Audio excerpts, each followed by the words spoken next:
Devon Ashworth was 38 years old, and until that afternoon, he believed he was building something real. He was a senior logistics manager who left work before sunrise most mornings, paid every bill without complaint, and had spent 11 years being exactly the man he promised to be. His wife Camille ran a consulting business that barely covered lunch, but Devon never once made her feel small about it. That Tuesday, he left work 3 hours early to surprise her for their anniversary.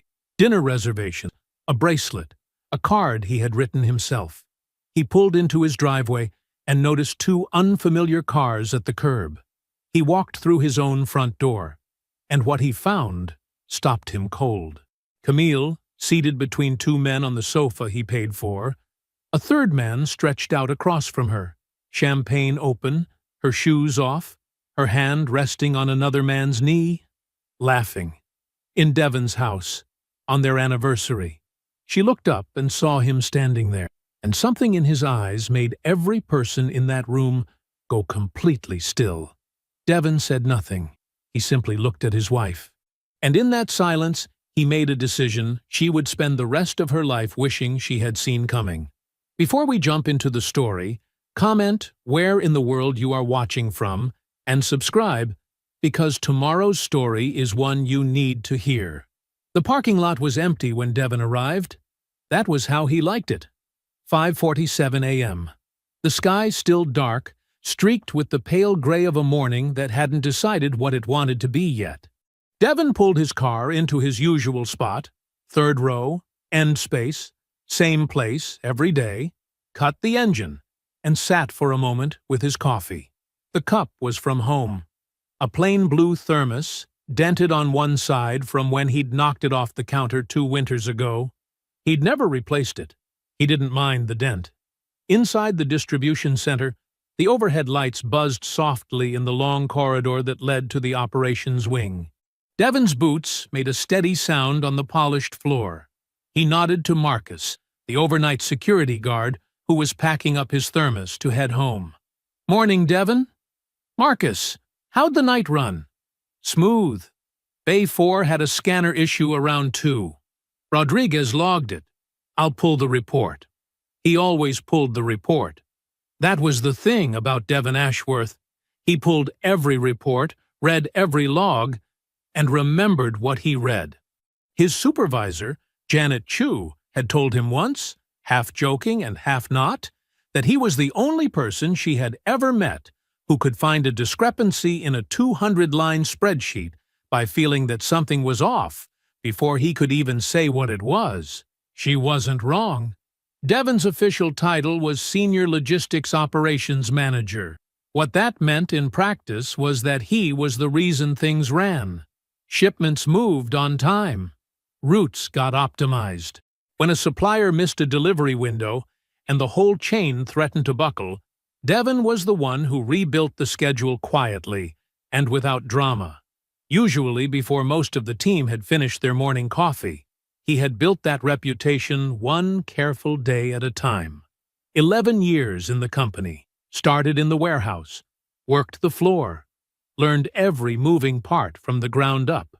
Now he managed a team of 14 and answered directly to the regional director. He was not the loudest person in any meeting. He never needed to be. His desk was organized the way his mind was organized. Everything in its place, nothing wasted. He set his thermos on the coaster, opened his laptop, and began working through the overnight reports before anyone else arrived. By 7:15, the office had filled around him. People stopped at his doorway with questions, small problems, things that needed a second set of eyes. Devon handled each one in turn. Steady, unhurried, present. Ruben Okafor appeared at 11, dropping into the chair across from Devon's desk, with the easy familiarity of a man who had been doing exactly that for years. "You eat anything this morning?" Ruben asked. "Granola bar." "That's not food, Devon." "It has oats in it." Ruben shook his head and slid a wrapped sandwich across the desk. Devon accepted it without argument. That was their rhythm. Ruben talked. Devon listened. Ruben worried about small things out loud so Devon wouldn't have to carry them alone. It was a friendship built on 11 years of Thursday lunches, and the kind of steadiness that neither man ever commented on directly. Devon ate half the sandwich and thought about Camille. He had made the reservation 4 months ago. That was the kind of husband Devon was. Camille had mentioned the restaurant once, twice, actually, he'd counted, during separate conversations. The first time, she'd seen it in a magazine. The second time, she'd pointed to it through the car window as they drove past. She hadn't even finished the sentence. Devon had written the name on a notepad that night and made the call 3 days later. Table for two. 7:30. Their anniversary. The bracelet was in his jacket pocket right now, in a small gray box with a white ribbon. Simple. Elegant. He had picked it out himself. He was not a flashy man. He had never needed to be. At 2 in the afternoon, he shut down his computer, told Janet he was using the personal time he had accumulated, and walked to his car. He had already arranged coverage for the rest of his afternoon. Everything was in order. It always was.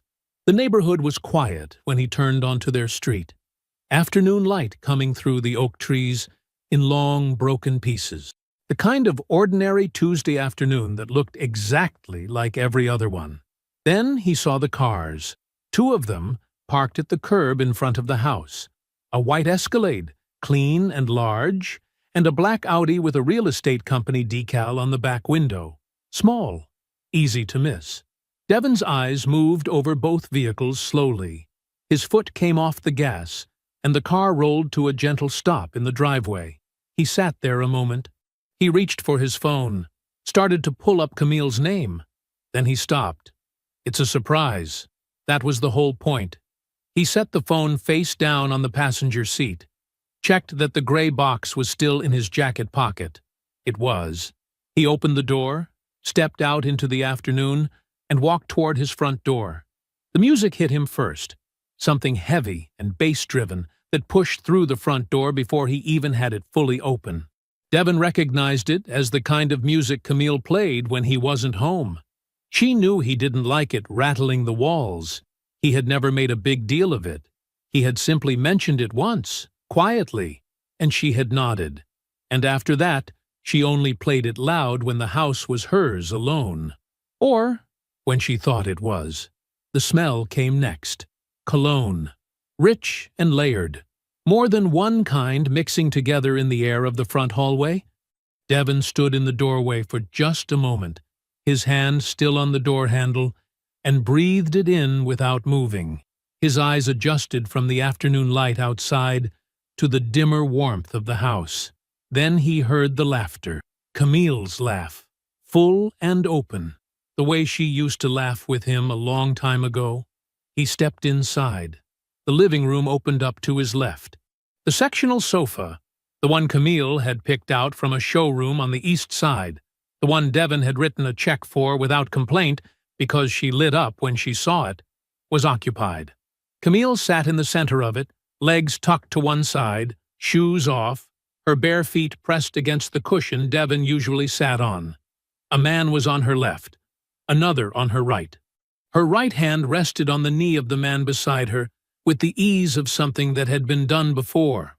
Across the coffee table, a third man sat, leaned back in Devon's armchair. His ankle crossed over his knee, his arm draped along the back of the chair. The posture of a man entirely at home. The coffee table was covered. Take-out containers from somewhere expensive. An open bottle of champagne, half gone. 2 glasses. A throw pillow from the sofa sitting on the floor, like it had been moved out of the way. Devon recognized the armchair man before Camille said a word. The real estate decal on the Audi. The listings Devon had glanced at during a sleepless night 6 months ago and never let himself look at again. The email address on a business card he had found once in a jacket pocket and put back without saying anything. Troy. The room froze the moment Camille saw Devon's face. The laughter cut off like a switch had been thrown. Troy straightened almost imperceptibly. The 2 men on either side of Camille shifted with the sudden stiff discomfort of people caught somewhere they understood. On some level, they should not be. Camille's hand came off the man's knee. Devon noticed that too. "Devon!" Her voice came out too fast. "Hey, you're home early. I wasn't expecting." "Camille." That was all he said. Her name. One word, low and even, carrying none of the shock she was bracing for, and all of something much harder to manage. She talked anyway. She always talked when she was nervous. Devon knew that about her. Words came out in a rush. Colleagues, a quick get-together. Troy had been helping her look into the home's current market value. Just information. Bryce and Kendall had stopped by, completely casual. Nothing to read into. Devon listened. He let her finish. Then he turned and walked to the kitchen. He took a glass from the cabinet, filled it at the tap, stood at the sink, and drank the entire glass slowly, looking at the small window above it that faced the backyard. The oak tree they'd planted in the second year of the marriage was still out there. He'd planted it himself on a Sunday afternoon, while Camille read on the porch. He remembered the sound of the shovel in the dirt. He set the glass down. He walked back through the kitchen doorway into the living room. 3 pairs of eyes tracked him. Camille had gone quiet. Devon looked at each man in turn. Not with anger. With the kind of unhurried attention that made people feel fully seen, and not entirely comfortable about it. "Troy," he said. Then, "Bryce. Kendall." He walked to the front door and opened it, held it wide. He didn't say anything else. He didn't need to. Troy stood first. The other 2 followed. Nobody made eye contact with Devon on the way out. The door clicked shut behind them, and the music kept playing for a few seconds before Devon walked to the speaker on the bookshelf and turned it off. The silence was complete. Camille opened her mouth. "Don't talk to me tonight," Devon said. "Not unkindly. Precisely. I mean that."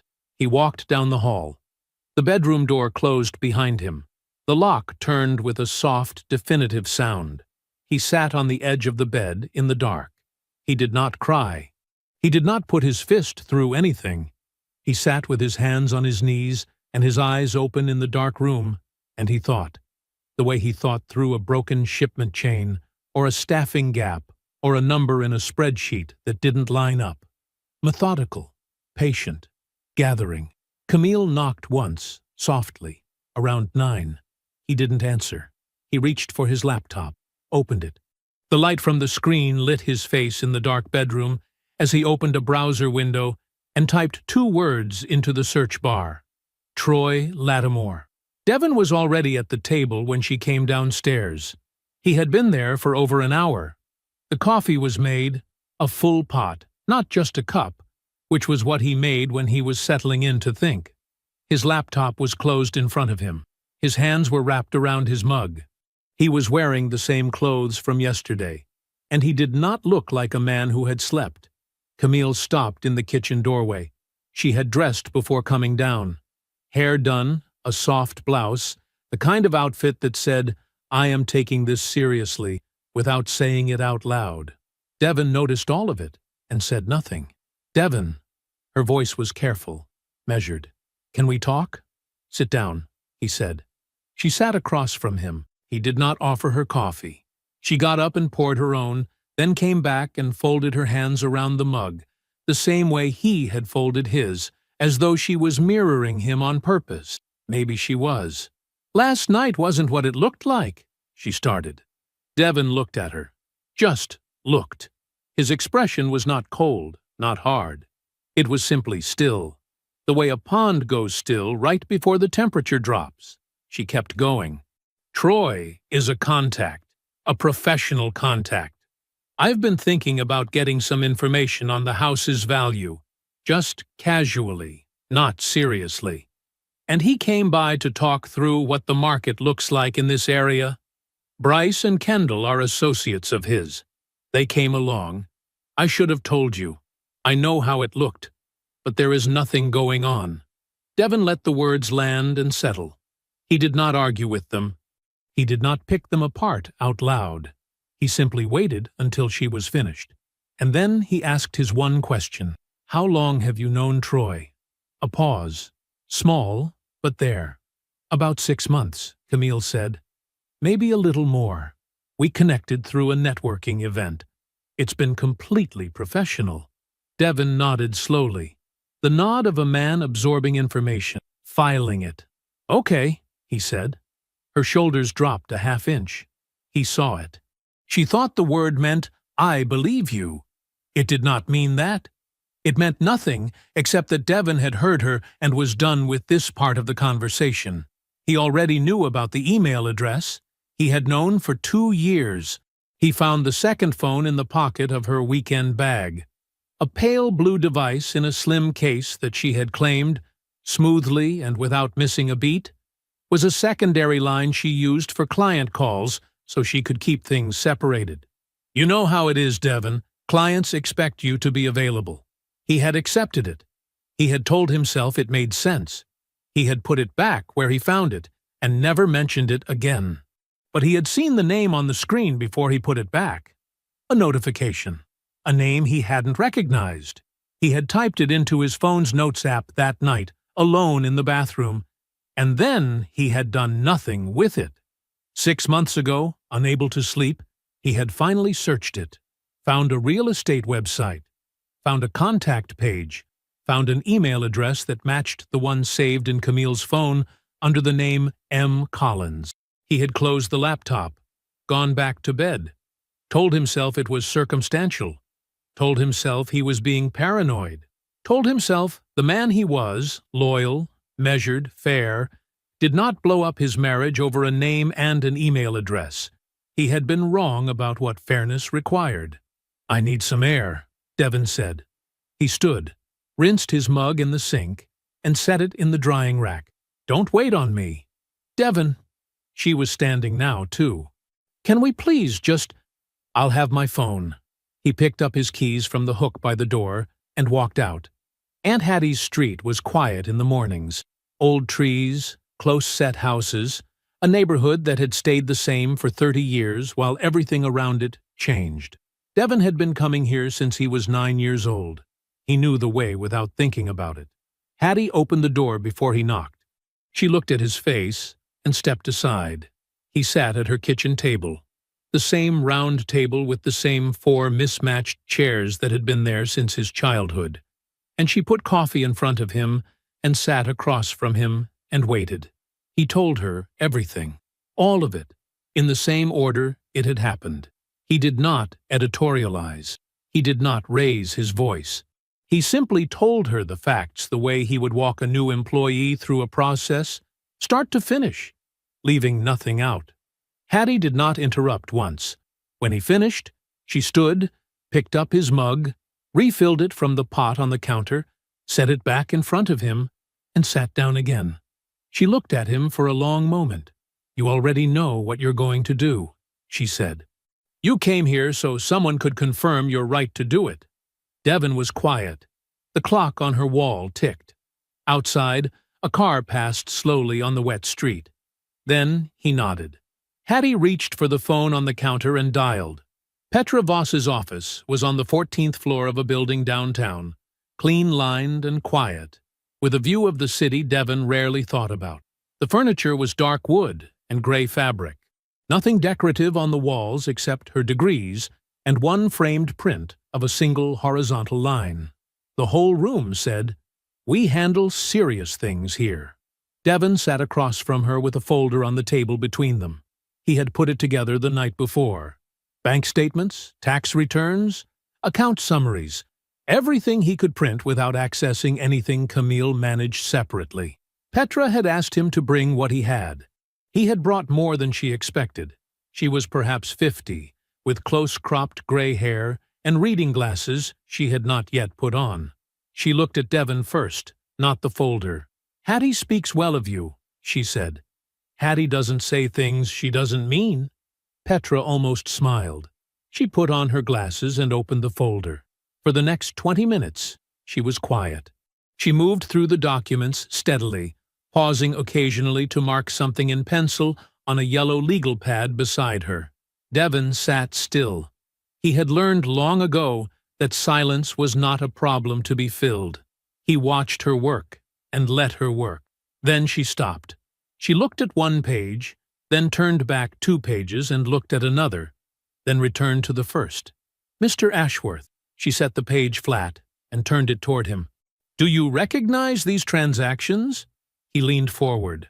A column of entries, each between $900 and $1,200. They stretched down the page in steady intervals, some weekly, some 10 days apart, 1 or 2 with a gap of 3 weeks before resuming. "These are from the joint savings account," Devon said. "Yes, and this pattern here," she tapped her pencil at the entries. "These amounts are not accidental. They are specifically structured to stay beneath the threshold that would trigger an automatic bank alert." Devon looked at the numbers. He thought about the hours those numbers represented, the early mornings, the overtime, the years. "How far back does this go?" he asked. "Based on what you've brought me, 22 months. She set her pencil down. "I want a forensic bookkeeper to go through this completely before we draw conclusions. But the preliminary total from these statements alone is close to $34,000. The numbers sat in the air between them. Devon did not move. He felt something shift in his chest. Not collapse, not explosion, just a slow, pressurizing weight settling into place, like a load finding its final position. He had suspected dishonesty. He had not suspected this level of planning. "Where did it go?" he said. "That's exactly what we're going to find out." The forensic bookkeeper Petra referred him to was named Sandra Chu, and she worked fast. 4 days later, Devon was back in Petra's office for a phone call with Sandra on speaker, listening to her trace the money in clear, methodical steps. Account to account, LLC to property record. The $34,000 had funded a down payment on a short-term rental property, a 2-bedroom unit in a converted building 40 minutes from Devon's house. The purchase was finalized 11 months ago. The co-owner on the deed was Troy Lattimore.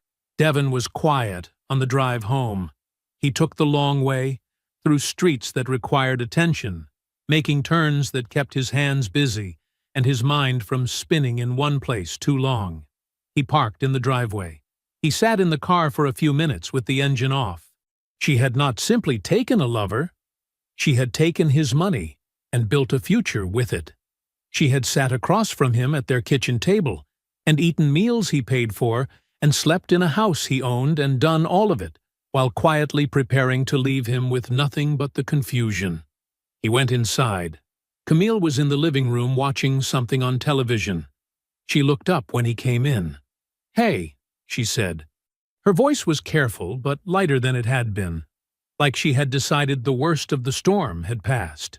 "Hey," he said. He held up the takeout bag in his hand. "Got Thai? There's extra rice?" Her shoulders relaxed. "That sounds good." They ate at the kitchen table. Devon asked about her day. She told him. He listened and responded in the right places. He was, to all appearances, a man making his way back toward normal. Not forgiven, not forgotten, but moving. After dinner he cleaned up, told Camille he had some work to look over, and went to his home office. He sat at his desk for a moment in the quiet, then picked up his phone. Ruben answered on the second ring. "Hey," Ruben said. Then, reading something in the single syllable, "You okay?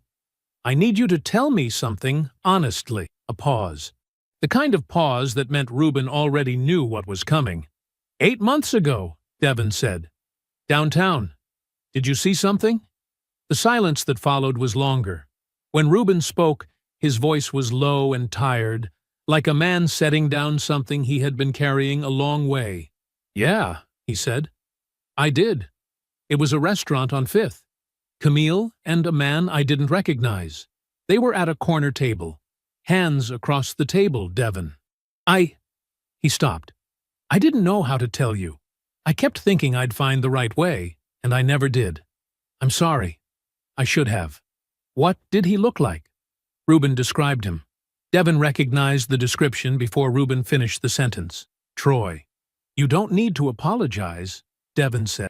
"I mean that. I should have told you." "Yes," Devon said. Not unkindly, just honestly. But I'm telling you now, it's not on you, okay? He heard Reuben exhale. They talked for a few more minutes, nothing heavy, and then Devon said goodnight and hung up. He sat in his office with the door closed. He opened the desk drawer and took out a fresh yellow notepad. He uncapped a pen and wrote a date at the top of the first page. Then he started writing. Names in one column, dates in another, amounts down the center, events along the right margin, the restaurant, the phone, the visits to the house, the property, the timing of all of it laid out in lines that connected to other lines. He worked in silence. The house was still around him. Somewhere down the hall, he could hear the faint sound of the television. He wrote until past midnight. Devon called Petra at 7:45 the next morning, standing in the parking lot of a gas station 2 blocks from his house. He did not want to make the call from inside. "I want to retain the investigator," he said. "Whoever you trust." I had a feeling. There was no judgment in her voice. Just the sound of a woman pulling up a contact on her computer. "His name is Marcus Webb. He's thorough, and he's discreet. I'll make the introduction today. What do you need from me?" "A signed authorization and a retainer. I can have the paperwork ready by 10. I'll be there." He stopped back at the house first. Camille was still asleep. He showered, changed, made coffee, left a cup on the counter for her, and was out the door before she stirred, just like any other morning, just like a man with nothing on his mind but work. That was the part she kept misreading, his routine. She saw it and decided it meant she was safe. The 2 weeks that followed were the strangest of Devon's life, not because they were chaotic, but because they were so completely ordinary on the surface. He came home at reasonable hours. He cooked twice. He watched a game on Sunday with the volume low. He asked Camille how her client calls went and listened to the answers. She began to settle. He could see it happen gradually, like a person testing ice after a thaw. One careful step, then another, until she trusted the ground again. By the end of the first week, she was laughing at something on her phone at the dinner table. By the end of the second, she had stopped being careful about which phone she picked up first when a notification came through. Devon noticed. He noted the date in his yellow notepad. He said nothing. Marcus Webb delivered his report on a Thursday morning. Petra called Devon at work to let him know it was ready. "Do you want to come to the office?" she asked. "Can you send it encrypted?" "Yes. Send it," Devon said. "I'll call you after." He did not open it at his desk. He told his assistant he had an errand and drove to a parking garage 4 blocks from his office building. He went to the 3rd level, pulled into an empty row near the far wall, put the car in park, and opened the document on his phone. He read it slowly. Marcus Webb was thorough. The report was dated, sourced, and formatted with the precision of a man who understood that every line might eventually be read by a judge. Time-stamped photographs, plate numbers, location records pulled from a series of confirmed sightings. Troy Lattimore had entered the marital home, Devon's address, on 14 separate occasions over the past 14 months. The visits occurred on weekdays, during hours when Devon was confirmed to be at work. The shortest was 40 minutes. The longest was just over 3 hours. 3 of the visits had occurred within the past month. One had occurred 9 days ago. 9 days ago, Devon had been in a logistics review that ran 2 hours over schedule. He had texted Camille to say he'd be late. She had responded, "No worries, I'm just home. Take your time." He set the phone down on his thigh for a moment. Then he picked it up and kept reading. Near the end of the report, in a section labeled Additional Findings, Marcus Webb had documented a separate incident. 4 months ago, a Tuesday in the early afternoon, Troy Lattimore's car had been observed parked outside Camille's Pilates studio. Camille exited at 12:40. She got into Troy's car. The car drove to an office building on the west side of town, 17 minutes from their neighborhood. Webb had included the building's name in the report. Devon recognized it. He had passed it a dozen times without ever having reason to stop. It was a law office, not Petra's firm. A different one. Devon searched the building's tenant directory on his phone and cross-referenced the floor number in the report. Family law. Divorce. Initial consultations by appointment. Devon sat in the parking garage and did not move. Not for 45 minutes. He was not crying. He was not shaking. He was sitting very still in the driver's seat, with both hands resting flat on his thighs, staring at the concrete wall in front of him, while the full shape of it assembled itself in his mind like a loading image coming into focus, piece by piece, until the picture was complete and undeniable. She had a plan. She had been building one. The money, the property, the attorney, all of it was the infrastructure of an exit she had designed on her own timeline, at her own pace, with his resources. He was not supposed to find out. He was not supposed to come home early. He was supposed to arrive one day to papers and a story she had already prepared, in a position she had already chosen for him. He started the car. He drove to Hattie's house without calling first. She had dinner ready. Pot roast, rice, green beans with a little garlic the way he liked them. She did not ask him how he knew to come, and he did not ask her how she knew to cook. They ate at the kitchen table. She talked a little, about her neighbor's new dog, about a book she'd started and abandoned, small things that filled the space without demanding anything from him. He ate. He was grateful for the food and for the absence of pressure. When the plates were cleared and the dishes were done and the kitchen was quiet, Devon leaned against the counter with a dish towel in his hand and looked at the floor. She was building an exit, he said. Hattie folded her own dish towel and set it on the counter. She looked at him the way she always did, straight and without softness, but with something underneath that was entirely love. And she planned to leave you with nothing, she said.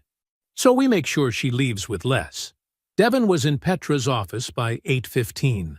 He set the folder on the desk first, then the PI report beside it. Then he folded his hands on top of both and looked at her. I want this to be airtight, he said. Every angle, every document. I don't want a single gap she can walk through. Petra pulled the folder toward her and opened it. She read the way Devon worked, quietly, completely, without interruption. He watched her eyes move down each page without expression. A minute passed, then another. She turned to the PI report and read that too. When she was done, she closed everything neatly and set it aside. First thing today, she said, you separate your direct deposits and open an individual account. Do not move any joint funds. Just redirect what hasn't landed yet. I can do that on my lunch break. Do it this morning. She picked up her pen. I also want to loop in a real estate attorney I work with. The property she co-purchased with Troy. Those funds were marital assets moved without your knowledge or consent. That is actionable. We file a formal claim against the property and assert misappropriation. Devon nodded slowly. And Troy? He gets served. Petra said it the way someone might note the weather.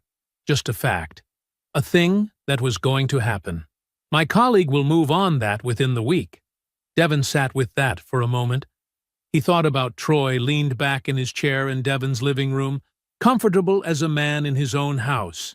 He thought about 40-minute visits, 3-hour visits. Take your time. Good, Devon said. That was all. He opened the individual bank account at 11:40 in the morning, seated at a small desk inside a branch location he had never used before, 12 miles from their neighborhood. The banker was efficient. Devon was pleasant. The whole thing took 22 minutes. He sat in his car afterward and called Wendell. His older brother picked up on the second ring. Hey, you got time to talk? Devon asked. I got time. Devon told him everything.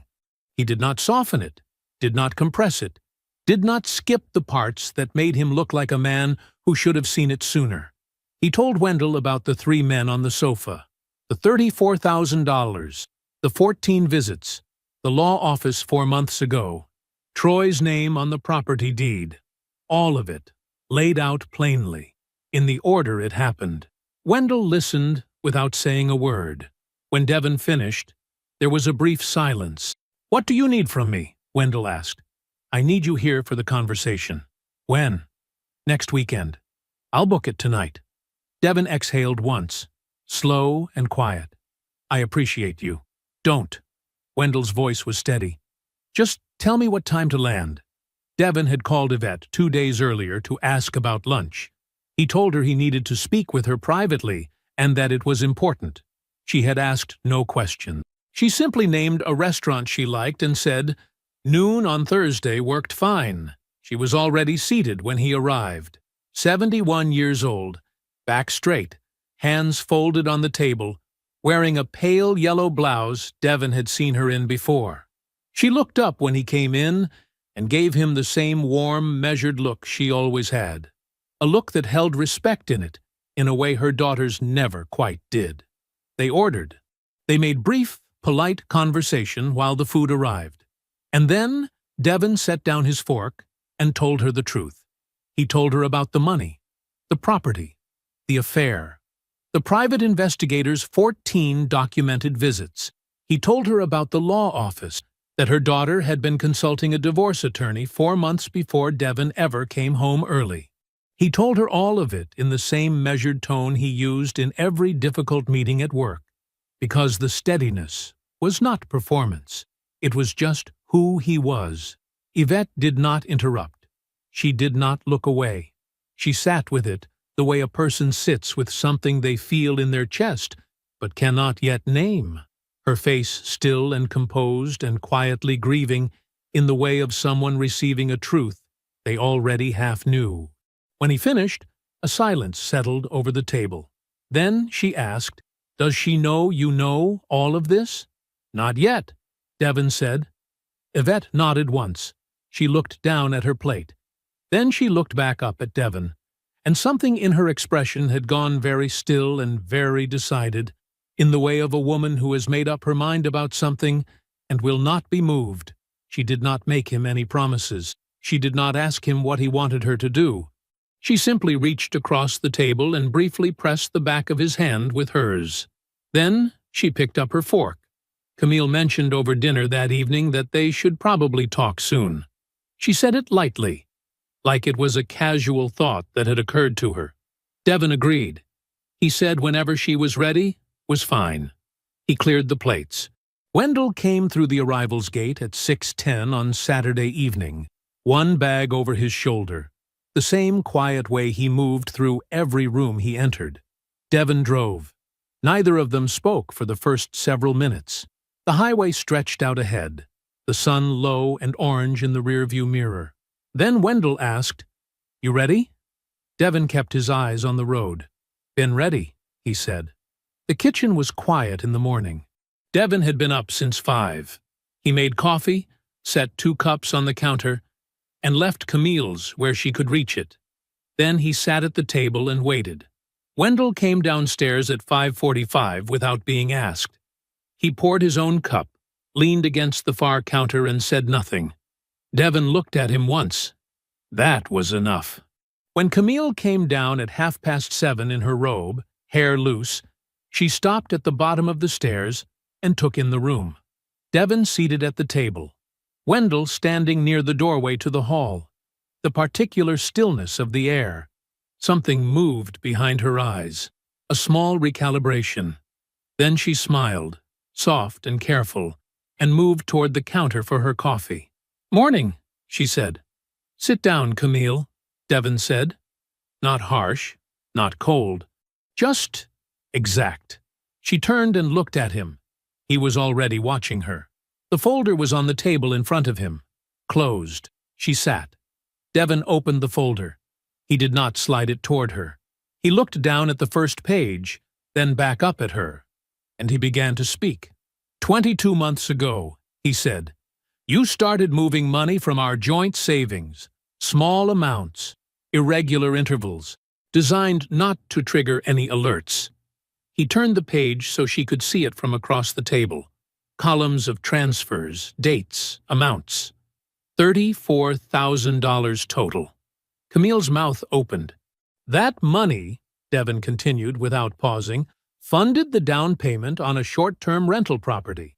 The property is co-owned. He turned to the next document. Troy Lattimore's name is on the deed. The color shifted in her face. Devon, I'm not finished. His voice did not rise. It did not harden. It was the same tone he used to address a shipping discrepancy or a missed deadline. Precise, unhurried, completely in command. He turned another page. Over the past 14 months, Troy Lattimore entered this house on 14 separate documented occasions while I was at work. 14. He let that number sit. Not to consult on property values, not for professional reasons. 14 visits. Documented. Camille was very still now. And 4 months before I came home early and found him sitting in my living room like he owned it. Devon turned to the final section. You visited a law office on Birchfield Avenue. Not Petra's firm. A different one. He looked up at her. You were already consulting a divorce attorney, Camille. You had a plan. You were going to leave when you were ready, with what you'd already moved, and let me find out after the fact. The silence in the kitchen was total. Then Camille shook her head. Slowly at first, then faster. That is not, Devon. That is not what happened. The money was... I was going to explain that. I was trying to... The property was an investment. It wasn't... Her voice climbed, unsteady. You're making this sound like something it isn't. Devon looked at her without expression. Then tell me what it is. She opened her mouth. Nothing came. Tell me what $34,000 from our joint account going to a deed with his name on it is, Devon said. Tell me what 14 visits while I'm at work is. Tell me what the attorney's office is. Her eyes filled. I made a mistake. Her voice broke on the last word. I made a mistake, and I know that. And I'm sorry, Devon. I'm sorry. I didn't want it to happen like... I know you're sorry, he said. That's not what this is about. She pressed her hand to her mouth. The tears came properly now. Real ones, or real enough. Devon watched her the way he had watched every piece of documentation this past month. Steady, present, unmoved. He reached into the folder. One more thing, he said. He slid a single printed page across the table toward her.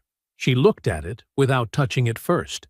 Then, slowly, she picked it up. It was a letter, formal letterhead, from Troy Lattimore's attorney, addressed to Petra's office. Devon watched her eyes move across it. He watched the exact moment she understood what she was reading. That is Troy's formal legal position, Devon said. He had no knowledge the funds were marital assets. He relied entirely on representations made by you. His words, in writing. Devon's voice was quiet, unhurried, like he was reading a weather report. He gave you up, Camille. First chance he got. She lowered the page. She stared at the table. Devon closed the folder. He stood, smoothed the front of his jacket, and buttoned it. Petra will be in touch, he said. I strongly suggest you find a good attorney. He picked up the folder. He walked out of the kitchen. Wendell had not moved from the doorway the entire time. He had not said a single word. He looked at Camille now, not with anger, not with satisfaction, not with anything that could be named easily. Just a long, level look. The look of a man who sees clearly and has seen enough. Then he turned and followed his brother out the front door. The papers arrived on a Tuesday. Camille was in the kitchen when the knock came. 2 sharp raps, official and unhurried. She opened the door expecting a package. The man on the porch was not a delivery driver. He wore a plain jacket and held a manila envelope with her full name printed on the front in clean block letters. Camille Ashworth? She said yes before she thought not to. He handed her the envelope, noted something on a clipboard, and walked back to his car without another word. She stood in the open doorway for a moment. The morning was gray and cool. A neighbor's sprinklers ran in a slow, indifferent arc down the block. She closed the door and opened the envelope at the kitchen table. The filing was 26 pages. She read the first 4 and had to stop. It was all there, not summarized, not gestured at. Every transfer listed by date, amount, and destination. The property address, the deed, Troy's name beside hers, the private investigator's dates and times, the name of the law office on Birchfield Avenue, every single thing she had done, organized into clean columns and numbered paragraphs, stripped of every explanation she had ever planned to offer. She called her attorney, the one she had retained quietly 4 months ago. During a Tuesday afternoon, she told Devon was a client lunch. Sandra Pruitt. Competent, confident, exactly the kind of woman Camille had wanted in her corner when she was the one driving the timeline. Sandra answered on the second ring. "I saw the filing come through this morning," Sandra said. Her voice was measured in a way that was already telling Camille something. "We need to talk about your position. Tell me." A pause. Short, but not short enough. "Camille, what you described to me 4 months ago and what this filing documents are significantly different situations." Sandra's words were careful, deliberate. "At the time you retained me, you presented this as a standard marital dissolution with asset division. What Devon's team has filed includes a formal civil claim on the rental property, supported by documented fund transfers and—" Another pause. "A letter from Troy Lattimore's attorney that assigns full liability to you for the misrepresentation of those funds." Camille's hand tightened on the phone. "That letter is in the public filing?" "It is." The kitchen was very quiet. "What does my position look like?" Camille asked. Sandra told her. She was professional about it. She laid out the exposure clearly and without softening it much, because softening it would not have helped anyone. The civil claim on the property, the documented misappropriation, the consulting income that would not cover what was coming, the gap between what Camille had planned to walk away with and what she could now reasonably expect.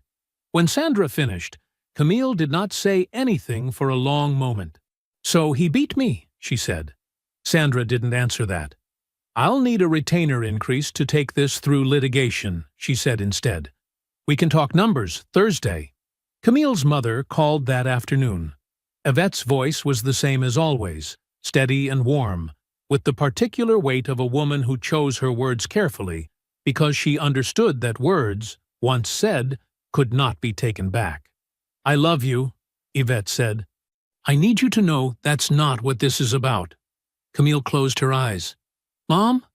I had lunch with Devon," Yvette said. "He told me everything. He wasn't cruel about it. He wasn't asking me to take sides." A brief pause.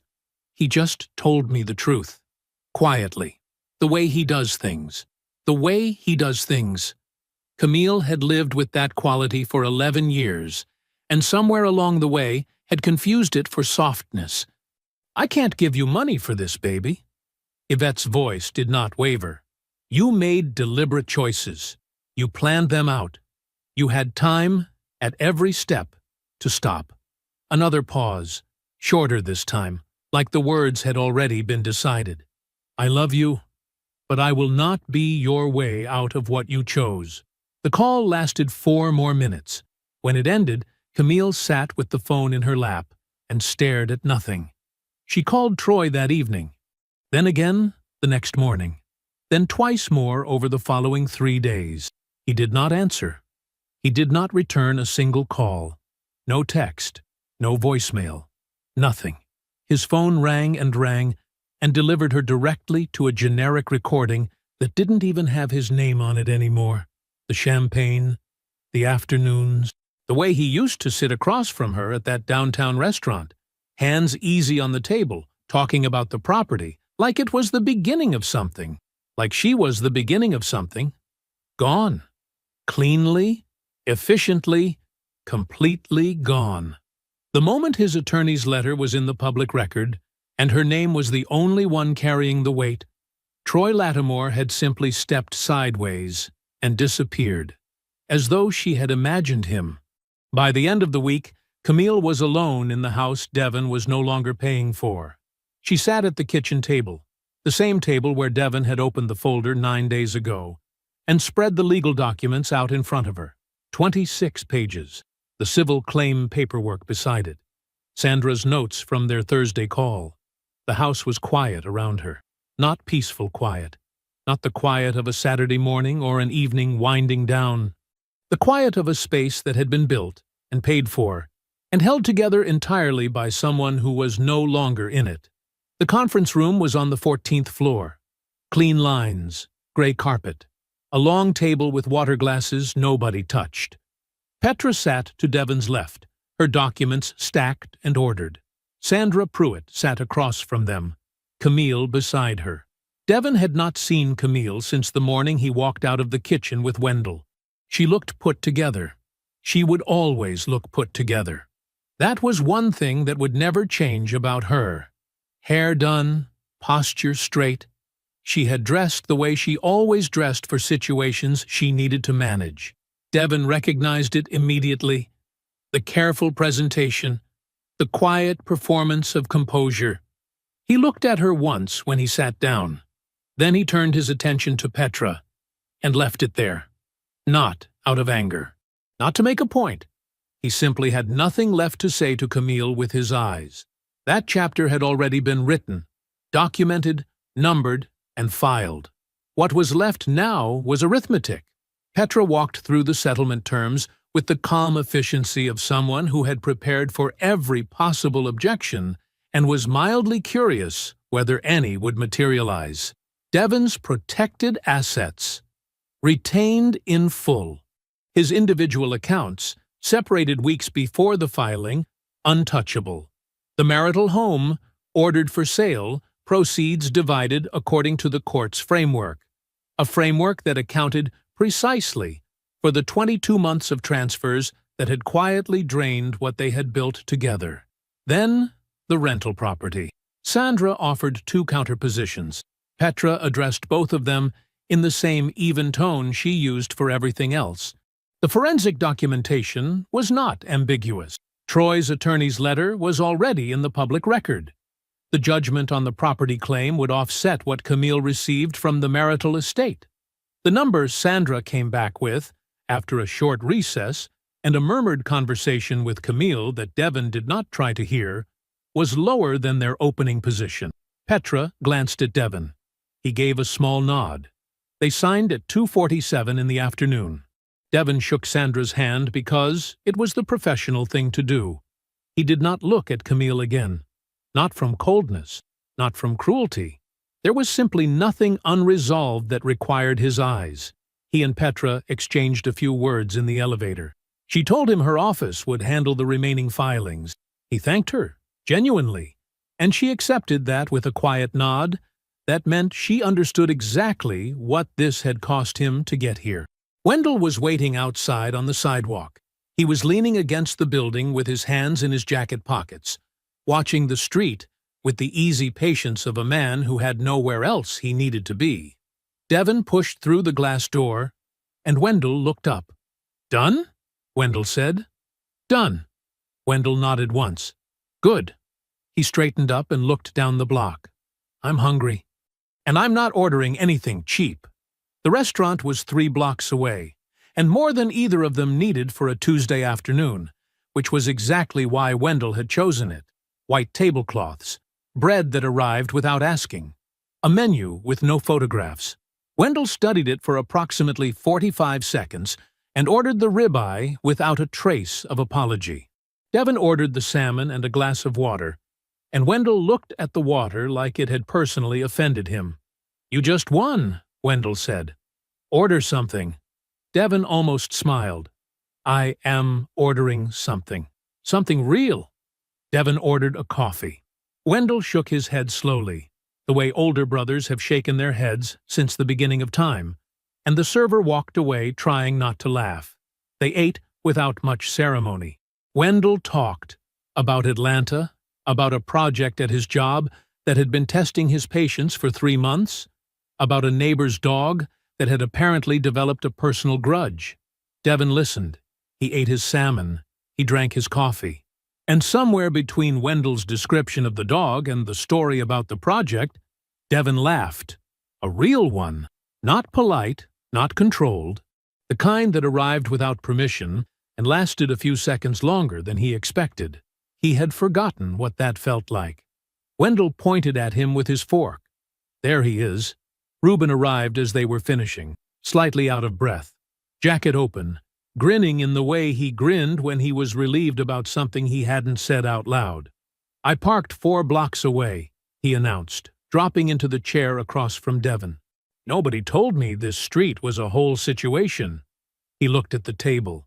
"Did you eat the bread already? Why is there no bread?" Wendell flagged the server down. More bread arrived. Reuben ordered coffee and a slice of whatever dessert the server recommended, which turned out to be something with chocolate and a name Devon couldn't pronounce. Reuben ate it without offering any to either of them, and declared it necessary.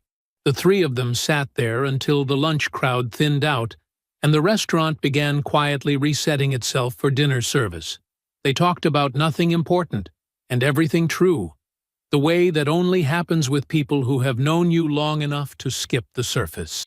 Devon drove to Hattie's house as the evening came on. The lights were already on inside. The smell of food reached him on the porch before he even knocked. Something slow-cooked and warm, the particular smell of her kitchen that had meant safety since he was 9 years old. She opened the door before his hand found the knocker. "Figured it was today," she said, and stepped back to let him in. They ate at the kitchen table. The same chairs, the same window over the sink that let in the last flat light of the evening before full dark settled in. Hattie had made his favorite, pot roast with carrots and those small potatoes she always added, the ones that soaked up everything around them and came out tasting like comfort had a texture. Cornbread on the side. Sweet tea without being asked. They talked some. Not about the settlement, not at first. About the food. About a show she had been watching that she described as completely ridiculous and entirely compelling. About the neighbor 2 doors down who had repainted his shutters, a color she had strong feelings about. At some point, Devon told her how the settlement landed. The numbers, the property judgment, the moment Sandra Pruitt's counterposition came down in the 2nd round. Hattie listened with her fork moving steadily. When he finished, she said, "Petra's good. She's very good." Hattie nodded. "I know. I picked her." Devon smiled at his plate. After dinner, they did the dishes together. No different than they had done 100 times before. Hattie washed. Devon dried. The kitchen was warm and the radio was on low somewhere. Old music, the kind she kept on in the evenings. She handed him plates one at a time. He dried each one and set it back in its place on the shelf. The routine of it was its own kind of quiet, the kind that didn't need to be filled. The last plate was wide and white, one of the old ones she had kept for 30 years. She handed it to him and held on for just a half-second before letting go. "Your mother would be proud of how you handled this," she said. Devon dried the plate carefully. He held it a moment. "I know," he said. Devon woke before his alarm. That had been happening more often lately. Not the restless, grinding kind of early, the kind that used to pull him out of sleep with his jaw already tight and his mind already running through everything that needed managing. This was different. Clean, like his body had simply decided it had rested enough and was ready to start. He lay still for a moment, looking at the ceiling. The apartment was quiet in the best way. Not the heavy, loaded quiet of the house at the end.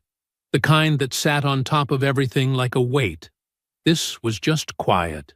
Morning quiet. The sound of a neighborhood he had always liked, waking up slowly outside his window. He got up. The apartment was not large. It did not need to be. Every room in it was exactly what it was supposed to be. Nothing performed. Nothing decorated for someone else's approval.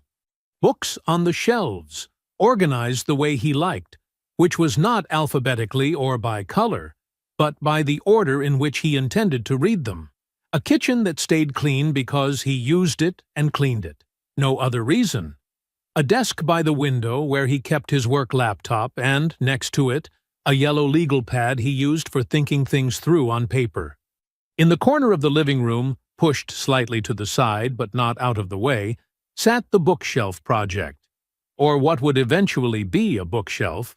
Right now it was precise cuts of white oak laid out in careful order, a hand plane, a set of chisels he had researched for 2 weeks before buying, and a piece of sandpaper folded into quarters. He had been working on it most Saturday mornings for the past 6 weeks. He was not rushing it. That was the whole point. He made coffee, drank it standing at the kitchen window, and watched the street below. A woman walked a small dog with enormous ears. A man in a reflective vest rode a bicycle slowly against no particular wind. The light was the particular pale gold of early Saturday morning in October, low and unhurried. Devon finished his coffee and rinsed the mug. The regional director role had come with travel. 3 cities in the first quarter, 2 in the second.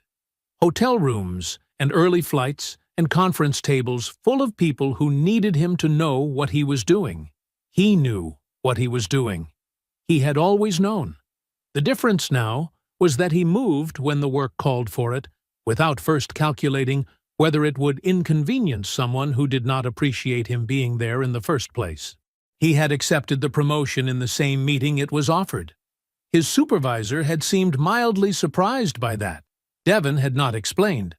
Reuben had taken him to lunch to celebrate, and spent the first 10 minutes pretending to be insulted that Devon would now be above him on the org chart, and the next hour being genuinely, uncomplicated proud. Every Thursday since, they ate together. It was a standing thing now. Reuben always had something going on that was either very funny or very exasperating, and Devon was never sure which it would be until he sat down. Wendell had come for the holidays and stayed 3 weeks. The extra week was unannounced. He had simply not booked a return flight when he was supposed to, and offered no real explanation. They had watched football, cooked, fixed a squeaking cabinet door Devon had been ignoring. Wendell had looked at the bookshelf project for a long time one morning without saying anything, and then said, "You're cutting that joint wrong." Devon told him he was not. Wendell pulled up a chair and watched him for 20 minutes in complete silence, and at the end said, "You're not cutting it wrong." Devon did not say anything. Wendell went and made sandwiches. Hattie called every Sunday morning at 9, without fail, and talked to him for however long she needed to. Sometimes 15 minutes, sometimes an hour. She asked about his work, his food, his sleep. She told him about her neighbors and her shows, and her opinions on things nobody had asked her to have opinions on. Devon listened to all of it. He did not think about Camille often. When he did, it arrived without heat. No anger, no bitterness, no residue of the kind that sticks to a person and changes the way they move through things. Just a clear recognition, like looking at an old receipt and understanding exactly what you paid and what you got for it, and knowing you wouldn't pay it again. He had not spoken to her since the settlement. He had not needed to. What he noticed most, in the 14 months since, was the weight he was no longer carrying. It was the kind of thing you only understood once it was gone.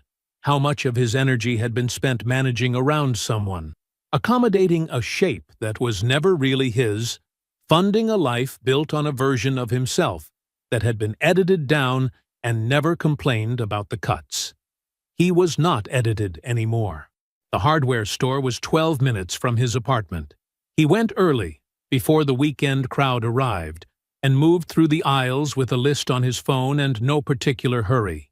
He needed 2 more lengths of oak dowel, a specific grade of finishing wax, and a set of clamps in a size he had measured twice before writing down.